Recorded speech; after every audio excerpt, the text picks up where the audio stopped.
네, 기자수첩 다시 돌아왔습니다. 앞서 LA시의 약화된 치안 배경과 요소들에 대해서 알아봤는데요. 약화된 치안 다시 강화할 수 있는 대책 그리고 전망은 어떤지 계속해서 이호환 기자와 함께 알아보도록 하겠습니다. 자, 이 기자, 약화된 치안 다시 강화할 수 있을까요? 네, 이 치안이 다시 강화될 수는 있겠지만 이 상당한 기간이 필요하고 또 지원이 필요할 것으로 전망됩니다. 네.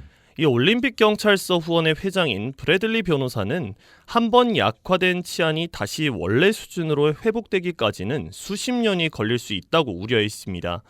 이 브래들리 변호사는 지난 1990년대와 현재를 비교했습니다. 지난 1992년 한인 사회 역사상 가장 큰 아픔으로 남은 4.29 폭동이 있었죠. 이 당시는 사회적 그리고 정치적인 갈등이 극에 달했을 때입니다. 그랬기 때문에 1990년대 당시만 하더라도 폭력 범죄만 88,900여 건에 달했습니다. 이후 폭동이 진압되고 다시 LA시는 재정비에 들어갔고요. 그 사이 치안력은 다시 복구됐습니다. 그 노력 끝에 2021년 폭력 범죄는 3만여 건으로 지난 1990년대와 비교해서 60%가 줄어들었습니다. 그런데 이렇게 되기까지 무려 30여 년의 기간이 걸렸습니다. 그만큼 한 번 약화된 치안을 원래 수준으로 회복하기에는 쉽지 않은 과정들이 이어지는 겁니다. 자, 그렇다면 이제부터 치안을 회복할 수 있는 대책에 대해서 하나하나 좀 짚어보도록 하겠습니다. 자, 우선 관건은 아무래도 다가오는 LA 시장 선거겠죠. 맞습니다. 앞서도 짚었습니다만 오는 6월 그리고 11월 LA 시장을 선출하기 위한 선거가 열리죠. 현재 모든 LA 시장 선거에 나선 후보들이 치안력 강화를 주요 공약 가운데 하나로 내세우고 있습니다. 누가 될지는 현재도 미지수지만 모든 후보가 LA시 치안력 강화를 주요 공약으로 내세우고 있기 때문에 이 경찰에 대한 지원이 늘어나는 것은 사실상 확정됐다고 봐야 하겠습니다. 그런데 문제는 경찰에 대한 지원은 늘어나는 것은 좋은데 이 실질적인 치안 강화를 위한 신임 시장의 대책이 과연 실효성이 있을지에 의문부호가 붙는 겁니다. 자, 그럼 어떤 배경에서 그렇습니까? 네, 일단 LA 시장 선거에 나선 후보들의 치안력 강화 공약에서 골자는 경찰 수 늘리기입니다. 앞서도 말씀드렸습니다만 이 500여 명에서 1000명 정도로 보면 되겠습니다. 그런데 문제는 단순히 경찰 수만 늘어난다고 해서 치안력이 대폭 강화되는 것이냐는 겁니다. 한상진 전 수사관이나 브래들리 변호사 등 치안 관련 전문가들은 늘어나는 경찰 수와 비례한 치안력 강화에 대해 다소 회의적인 반응입니다. 그도 그럴 것이 치안력 약화는 지난 2년여에 걸친 기간 동안 복합적인 요소가 작용해서 이뤄진 것인데 단순히 경찰 수만 늘린다고 해서 치안력이 강화되겠냐는 겁니다. 자, 그래도 경찰 수가 늘어나고 순찰력이 늘어난다면 보이는 경찰들이 많기 때문에 범죄율이 좀 줄어들지 않을까요? 그렇게 될 가능성이 높습니다. 하지만 경찰 수가 늘어나니까 치안력이 강화될 것이라는 것은 일반론이죠. 네. 예를 들어 보겠습니다. 현재 러시아가 우크라이나를 침공해서 우크라이나에서는 2차 세계대전 이후 가장 큰 전쟁이 벌어지고 있습니다. 개전 당시만 하더라도 러시아의 속전속결 그리고 승리로 전쟁이 빨리 끝날 것이라는 전망이 우세했었죠. 그도 그럴 것이 일단 러시아와 우크라이나의 군사력 차이는 6배입니다. 군인 숫자로만 봐도 단순하게 이야기해서 우크라이나 군인 1명이 러시아 군인 6명을 상대해야 하는 것이고요. 전투 장비는 말할 것도 없습니다. 미국을 비롯한 서방 국가들의 지원이 뒷받침되고 있다고 말할 수 있겠지만 어쨌든 전쟁은 수개월간 지속되고 있습니다. 다소 극단적인 예시입니다. 하지만 여기서 짚고 넘어가야 할 점은 치안 유지도 마찬가지라는 것이죠. 장비가 좋고 경찰 수가 많으면 치안이 강해지는 것은 사실이지만 각종 요소들로 인해서 운영과 지원이 제대로 이루어지지 않는다면 치안력 강화는 기대할 수 없고 기간도 오래 걸린다는 겁니다. 그렇기 때문에 전문가들은 경찰 수만 늘린다고 해서 될 것이 아니라 실질적으로 치안을 강화할 수 있는 제도적, 정치적 지원이 동반돼야 한다고 지적하고 있습니다. 네, 방금 이 기자가 제도적 또 정치적 지원이 동반돼야 한다고 했는데 어떤 배경에서 그렇습니까? 네, 일단 제도적인 지원입니다. 경찰을 향한 가장 중요한 기본 지원, 단순하게 이야기할 수 있습니다.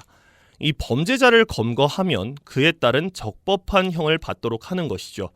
그런데 LA에서는 이러한 기본적인 제도적 지원이 이루어지지 않고 있습니다. 이 기소권을 가지고 있는 검찰의 수장이 범죄자들에 대해서 관대한 정책을 펼치고 있기 때문이죠. 바로 조지 게스콘 LA 카운티 검사장입니다. 이 무보석금 제도, 가난한 사람도 공평하게 처벌을 회피할 권리가 있다는 것이 골자입니다. 그러다 보니까 경범죄자들은 체포가 되고 구치소에 수감돼도 금방 석방되는 일들이 발생하고 있습니다. 다 그런 것은 아니겠습니다만 경범죄자 다수가 조기 석방됐습니다. 이러한 정책으로 인해서 범죄자들은 공권력에 대해서 면역이 생겼다고 볼 수도 있겠고요. 체포가 돼도 기소가 돼도 다시 풀려나고 또다시 비슷한 범죄를 저질러도 다시 구치소에 수감되었다가 조기 석방되는 일들이 반복되고 있는 것이죠. 그러다 보니까 범죄자들이 공권력을 무서워하지 않게 됐다는 겁니다. 그럼 이를 치안 약화에 어떻게 적용되냐 하는 것인데요. 경찰들이 총력을 기울여서 용의자를 체포해도 석방되는 일들이 반복되면 경찰 입장에서 사기가 떨어지고 체포를 하면 뭐하냐고 생각할 수도 있습니다. 경찰도 사람이기 때문인데요. 그렇다면 약화된 치안이 다시 강화되기 위해서는 경찰이 용의자를 체포했을 때 범행에 맞는 형이 집행되는 기본적인 제도적 지원이 강화돼야 하는 겁니다. 자, 다음은 정치적인 지원인데 이는 어떤 차원입니까? 네, 11월 이후 새로운 시장이 임기를 시작하게 됩니다. 앞서도 말씀드렸지만 LA 시장 후보들은 주요 공약으로 경찰 수를 늘리는 등 지원을 강화하겠다고 말하고 있습니다. 그렇다면 11월 이후 신임 시장이 되고 나서부터죠. 그런데 아무리 시장이 치안을 강화하겠다, 경찰 수를 늘리겠다고 해도 LA 시의회는 물론 산하위원회들을 거쳐야 합니다. 즉 치안을 강화하겠다고 해서 바로 치안이 강화되는 것이 아니라는 것이죠. 그렇다면 실질적인 치안이 강화되기 위해서는 시장과 더불어서 시의회가 의기투합돼야 합니다. LA 시의회 분위기는 지난 2년여 동안 많이 바뀌었습니다. 내부 소식통들은 LA 시의회가 불과 몇 년 전까지만 해도 굉장히 급진적이었지만 현재는 중도 보수적으로 기울고 있다고 말하고 있습니다. 그도 그럴 것이 급진적인 정책과 조치들에 대한 부작용이 크다는 사실을 확인을 했고요. 또 그에 따른 여론이 악화되고 있기 때문입니다. 그렇다면 이제는 새롭게 선출될 시장과 그리고 그를 뒷받침해줄 시의회가 조직적 영향력이 약화된 치안 당국에 어떻게 힘을 실어줄 것인가가 관건이 되겠다고 말할 수 있겠습니다. 사실 LA 시의회와 LAPD 사이 물밑에서는 영향력을 서로 견제하는 기싸움이 이어져 왔습니다. 일각에서는 그러한 점이 조지 플로이드 사망 사건 이후에 대대적인 예산 삭감의 한 요소로 작용했다는 말까지 나올 정도입니다. 그렇기 때문에 정말 말뿐이 아닌 실질적인 치안력 강화가 이루어지기 위해서는 시의회와 LAPD 사이 기싸움을 배제하고 정말 어떻게 치안력 강화가 이루어질 수 있는지에 대한 방안 마련과 정계에서의 지원이 이루어져야 치안력 강화에 힘을 실을 수 있다는 분석입니다. 자, 예산 문제도 있지 않을까요? 맞습니다. 쉽게 이야기해서 돈이죠. 돈이 있어야 인력도 충원하고 서비스도 개선하는 겁니다. 예산을 이야기하는 것은 바로 삭감된 예산에 대한 이야기입니다. 한상진 전 수사관에 따르면 LAPD 예산 1억 5천만 달러가 삭감되고 나서 500여 명 정도 인원이 부족해진 상황이라고 했습니다. 여기에서 500여 명은 최전선에서 근무하는 커뮤니티 내 순찰 인력이라는 지적인데요. 예산된 삭감으로 가장 많이 타격을 입은 곳이 바로 순찰 부문이라고 할 수 있겠습니다. 한상진 전 수사관은 앞선 500여 명이라는 숫자는 단순한 숫자가 아니라고 말합니다. LAPD에는 현장 인력만 있는 것이 아니죠. 행정직원도 있고 또 서비스를 담당하는 직원들도 있습니다. 그런데 예산이 삭감됐을 때 가장 인력을 줄이기 쉬운 곳이 순찰 부문이라는 지적입니다. 그러다 보니까 예산 삭감이 이뤄지고 나서 순찰 인력부터 감소한 이유가 그에 따른 겁니다. 그렇기 때문에 한상진 전 수사관은 당장 머릿수를 늘린다고 해서 치안력이 대폭 강화되진 않겠지만 예산을 바탕으로 순찰 인력을 늘리는 것이 급선무라고 짚었습니다. 예산 증강은 바로 이루어지지 않습니다.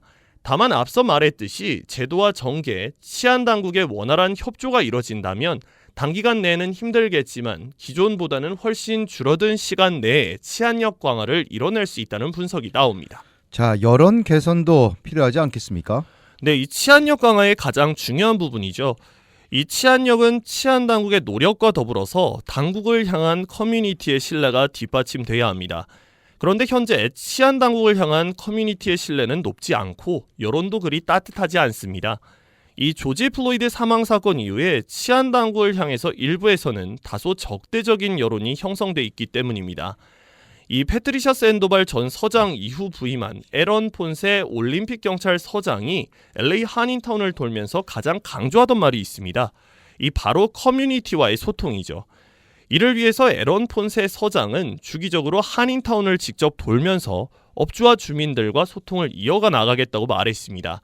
그리고 에런 폰세 서장이 한인타운을 돌면서 업주, 주민들과 인사를 했는데 따뜻한 맞이보다는 경계심이 높았습니다. 그도 그럴 것이 경찰들이 단체로 인사를 하고 다니면서 낯선 풍경을 연출한 것도 있고요. 또 아직까지 주민들의 마음속에는 이 치안 당국을 그리 달갑지 않은 조직으로 남아있을 수도 있습니다. 그렇기 때문에 치안 당국 입장에서라도 이 에런 폰세 서장의 말처럼 먼저 주민들에게 다가가서 소통을 하면서 이 커뮤니티와의 신뢰를 다시 쌓아나가는 것이 치안력 강화를 이끄는데 한 부분을 차지할 것이라는 분석입니다. 자, 앞선 제도와 정치 그리고 치안 당국까지 치안력 강화를 위해 어떤 노력을 펼쳐야 하는지 알아봤는데요. 자, 그런데 또 하나 중요한 것은 커뮤니티, 즉 주민들의 노력도 뒷받침돼야 한다는 거죠. 그렇습니다. 이 치안이 약화돼서 정말 두려운 상황입니다. 이 성별과 나이를 따질 것 없이 저녁 시간, 그러니까 해만 지면 어디 걸어다니기가 무섭습니다. 이 운전을 해도 마찬가지입니다. 이 운전 도중에 총탄이 날아드는 상황이고요. 이 집에 가는 도중 따라온 뒤 차량에 강도들이 탑승하고 있는 경우도 있습니다. 하지만 무서워만 해서 해결되는 것은 없다는 지적입니다. 이는 커뮤니티가 모여 자경단을 만들자는 것이 아닙니다. 이 치안력을 높여달라고 목소리를 높여야 한다는 것이죠. 이 시위를 하자는 것이 아닙니다. 이 주민 한 명으로서 범죄 현장을 목격하거나 당사자가 됐을 때 이 적극적인 신고가 필요하다는 겁니다. 이 신고를 한다고 해서 경찰이 100% 출동한다는 법은 없습니다. 특히 요즘 그렇습니다. 하지만 커뮤니티 리더들은 그럴 때일수록 신고를 더욱 많이 해야 한다고 강조를 하고 있는데요.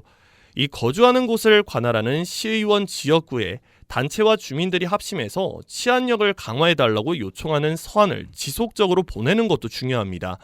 이와 더불어서 커뮤니티 리더들이 치안당국 리더들과 지속적으로 만나서 치안력 강화에 대해 논의하고 주민들의 목소리를 대표해서 전달하는 것도 중요하고요. 이 치안력, 앞서 말씀드렸듯이 경찰 수만 단순하게 늘어난다고 해서 당장 강해지지 않습니다. 이 제도와 정치를 포함한 각종 복합적인 요소들이 해소되어야 비로소 다시 치안력을 강화시킬 수 있습니다. 이에 따라서 약화된 치안력을 다시 강화시키고 또한 빠른 시일 내에 복구시키기 위해서는 정계와 치안당국, 민간 차원의 하나된 노력을 이뤄낼 수 있도록 총력을 기울여야 한다는 지적입니다. 네, 치안이 약화되기는 쉬워도 다시 이를 강화시키기는 쉽지가 않습니다. 그리고 사실 일부 경찰 기관들이 공권력을 남용했던 것도 사실입니다. 하지만 이제 많은 것이 변했습니다. 진정으로 주민들을 위한 치안 강화 이루어져야 되겠습니다. 네, 이완 기자 수고했습니다.